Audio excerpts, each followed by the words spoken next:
हजुर हामी तारपिन secondary school रिनक पाकिङ district तपाईँलाई थाहा छ कि हामी यहाँनिर तारपिन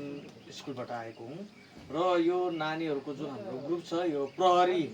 भन्ने एउटा ग्रुप छ पुलिस स्टुडेन्ट लेभलको पुलिसहरू यिनीहरू है र यो नानीहरू पनि अहिले एउटा अभियानमा छ यो नसामुक्त सिक्किम भन्ने जुन चाहिँ छ त्यसमा हामी पढ्छौँ र यो नानीहरूले चाहिँ यसमा क्याम्पेन गर्दै मान्छेहरूलाई जनचेतना गराउँदै अवेर गराउँदै सोसियल्ली अवेर गराउन हिँडिरहेको छु र तपाईँको दोकान पनि हाम्रो स्कुलदेखि छेउमै परेकोले तपाईँलाई हामी यही नै क्वारी गर्न आएको छौँ कि यो धुम्रपान खैनी गुटखा सुपारी इत्यादि भयो योहरू तपाईँको त दोकान हो यसको बारेमा तपाईँ के भन्नुहुन्छ नानीहरू आउँदैछ कि लिन आयो भने के गर्नुहुने हो र आउँदैछ कोही नानीहरूले सिगरेट लिँदैछ भने तपाईँको प्रतिक्रिया कस्तो रहिरहेको छ दोकानमा त्यसो स्टुडेन्ट आउनु हुँदैन प्लस म राख्दिनँ पनि सामान है त्यस्तो सिगरेट गुटखा यस्तो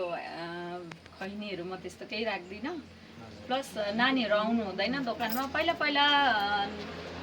फर्स्ट निकै अगाडि सालतिर आउनुहुन्थ्यो स्टुडेन्ट एक दुईजना सोध्न आउनुभयो त्यस्तो कारण म त्यस्तो चिजहरू राख्दिनँ म स्कुलमा कम्प्लेन गर्छु टिचरले चाहिँ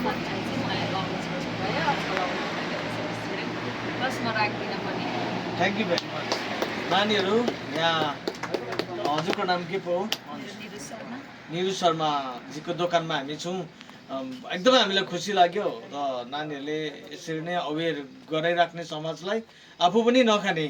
है समाजलाई पनि नखाने किनभने यो चिजको लत लागेपछि लतको उल्टा गर्दा तल हुन्छ तल जान्छ त्यो मान्छे कहिले उँभो उठ्नु सक्दैन कुनै हामी प्रोग्रामहरू गर्दैछौँ भने उसलाई सिगरेट खान मन लाग्छ ऊ निक्लेर हिँड्छ त्यसले गर्दाखेरि नानीहरूलाई thank you very much you always stay alert